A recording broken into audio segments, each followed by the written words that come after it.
Leaky gutters can be annoying with dripping water, but worse, they can result in damage to your home. Welcome to Tomahawk DIY, everyone. I'm Mike.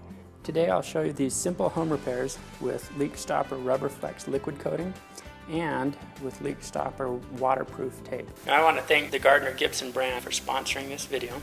Rubber Flexx is great at stopping leaky rain gutters. You can just see this thing dripping, and it's headed all down the side of the house. One of the most important steps is cleaning the area where we need to apply the rubber Flexx products. Get it cleaned off and nice and ready for this coat of rubber Flexx liquid. Now this waterproof tape has incredible adhesion and can be installed on all sorts of building surfaces in hot and cold weather. So there's a release liner that you peel back when it's time to adhere.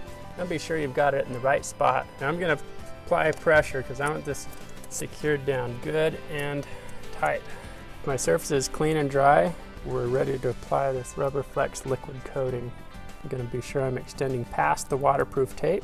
So I'm going to apply some here on the stucco metal at this junction. Here's the completed repair after the product is dried, and we've stopped water from finding its way between the stucco and the shingles. The rubber Flexx liquid can be used on its own, but for even stronger leak stopping, it can be used as a system with the rubber Flexx waterproof tape for 2 layers of waterproof protection. Thanks so much for watching, and have a great day.